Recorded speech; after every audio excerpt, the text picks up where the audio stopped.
A injustiça, além de toda a violência cometida contra a vítima, está aberta a interpretações. A construção significativa da violência é a segunda luta política que se trava entre vitimário e vítima, entre vencedores e vencidos. A criação de narrativas e o seu reconhecimento como verdades são condições necessárias para a justiça da vítima, de um lado, ou, por outro lado, para a legitimação da violência. A violência não se manifesta como um fato neutro para observadores imparciais, mas ela sempre irá implicar uma perspectiva parcial, não neutra. Segundo Foucault, a verdade tem efeito de poder. Da mesma forma, quando nós construímos uma narrativa de violência, uma interpretação acerca da violência e temos o poder de propô-la como verdadeira, nós estamos exercendo essa tese que Foucault destacou, que a verdade tem essa função de poder. E nas narrativas de violência está em luta aqui pela verdade entre vitimário e vítima. Portanto, o poder de validar uma verdade torna verdadeira essa versão da verdade. Os vencedores têm vantagem sobre as vítimas, sobre os perdedores, porque é a narrativa deles que é transmitida como a narrativa verdadeira. E a narrativa dos perdedores ou das vítimas, ela está sempre num plano secundário em relação à narrativa dos vencedores. Essa dialética desigual entre vitimário e vítima nos faz pensar qual é o papel da narrativa da vítima enquanto testemunha. O testemunho da vítima, por relatar o sofrimento a partir de dentro da violência, possui uma verdade que nem o vitimário e nem observadores externos e imparciais poderão ter.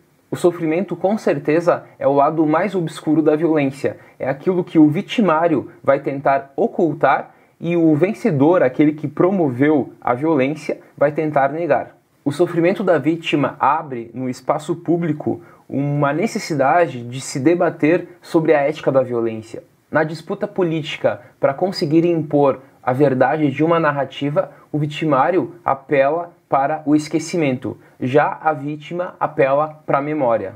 Claro, para a vítima, a verdade tem uma relação direta com a memória, com o não esquecimento. Já para o vitimário, para aquele que promoveu a violência, a estratégia da verdade dele é o esquecimento.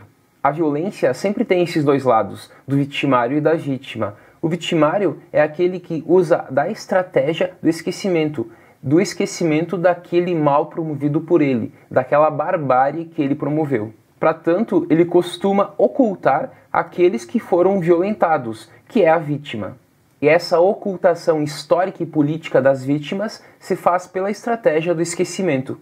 O esquecimento, assim, se tornou uma técnica política utilizada para encobrir a barbárie. O esquecimento, além de apagar o fato da violência, promove também a inexistência da vítima.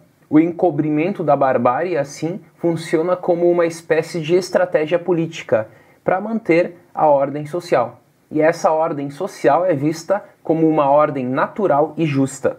E isso tudo garante a impunidade dos violadores e naturaliza a violência. O mal se torna banal, como disse Hannah Arendt. O esquecimento assim opera pela ocultação da violência e pela negação das vítimas. Essa estratégia política do esquecimento promove dois efeitos. O primeiro é sobre a vítima, que ocultando-a se produz uma negação histórica da violência. E essa ocultação e negação da injustiça promove uma segunda injustiça, que é a morte histórica.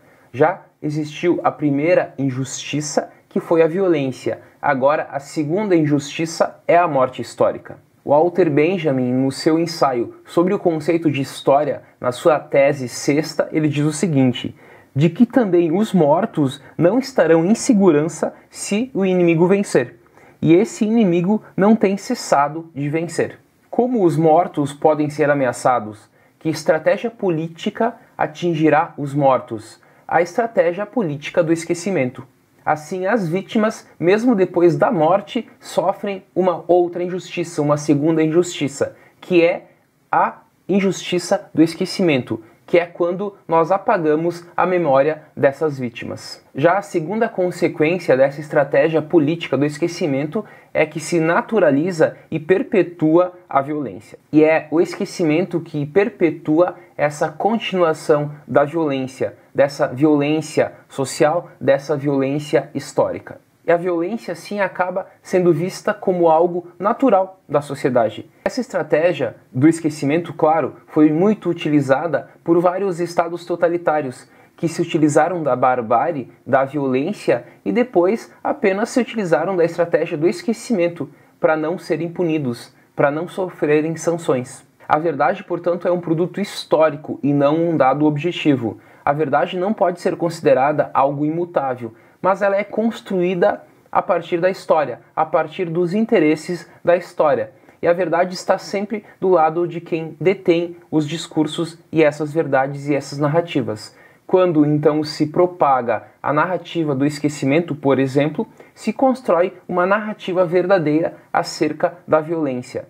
E as vítimas, assim, acabam sendo esquecidas, ou a violência acaba se naturalizando. E nessa disputa entre vitimário e vítima, se percebe que a verdade não é algo objetivo, não é algo metafísico, mas é algo histórico. Novamente citando Benjamin, ele diz o seguinte: um acontecimento vivido é finito, ou pelo menos encerrado na esfera do vivido, ao passo que o acontecimento lembrado é sem limite, porque é apenas uma chave para tudo o que veio antes e depois. Assim, os fatos só existem para a história quando são narrados, e eles apenas sobrevivem quando essa narrativa é tida como verdadeira.